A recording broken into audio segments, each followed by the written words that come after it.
আল্লাহ তাআলা বললেন, পৃথিবীর শুরু থেকে এই পর্যন্ত যতগুলো মানুষ পৃথিবীতে এসেছিল, একটা মানুষ এই বাক্যটা পড়ে নাই।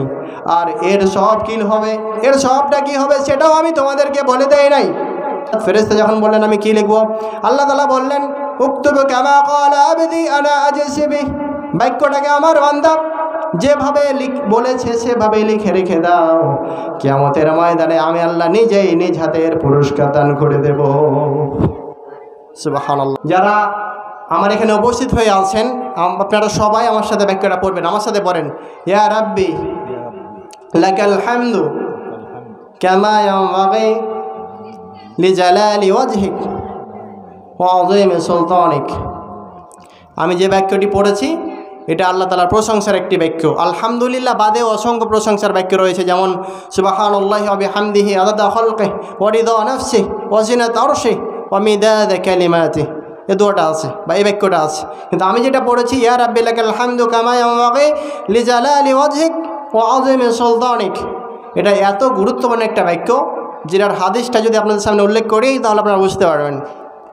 এই বাক্যটা একজন ব্যক্তি পড়লেন, একজন ব্যক্তি বাক্যটা পড়েছেন, পড়ার পরে ফেরেশতা কি আমল লিখবে বা এর সবটা কি লিখবে তার কলম বন্ধ হয়ে গেছে, যে আমি কি লিখবো আমি তো জানি না।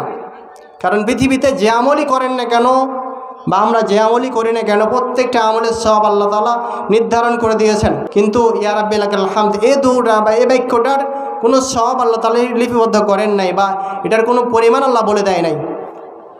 এই জন্য একজন ব্যক্তি এই বাক্যটা বললেন, ইয়া রাব্বি লাকাল হামদু কামা ইয়ানবাগি লিজালালি ওয়াজহিক ওয়া আযীমি সুলতানিক। যখন একজন ব্যক্তি এই বাক্যটা বললেন, তখন ফেরেশতার পরিবর্তে কি লিখবে তার কলম বন্ধ হয়ে গিয়েছে।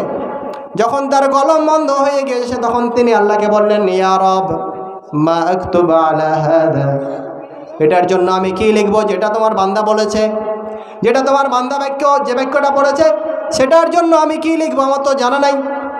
আল্লাহ তাআলা বললেন, পৃথিবীর শুরু থেকে এই পর্যন্ত যতগুলো মানুষ পৃথিবীতে এসেছিল, একটা মানুষ এই বাক্যটা পড়ে নাই। আর এর সব কি হবে, এর সবটা কি হবে সেটাও আমি তোমাদেরকে বলে দেই নাই। ফেরেশতা যখন বললেন আমি কি লিখবো, আল্লাহ তাআলা বললেন, উকতুব কামা ক্বালা আবদি আনা আজসি বিহি, বাক্যটাকে আমার বান্দা যেভাবে বলেছে সেভাবে লিখে রেখে দাও। কিয়ামতের ময়দানে আমি আল্লাহ নিজেই নিজ হাতের পুরস্কার দান করে দেব। সুবহানাল্লাহ। আল্লাহ তাআলা যেটার সব নিজ হাতে দান করবেন সেটা কি হতে পারে আমরা কল্পনা করতে পারি না। যাই হোক, আল্লাহর প্রশংসা আমরা করব যে কোনো মুহূর্তে যে কোনো জায়গায়।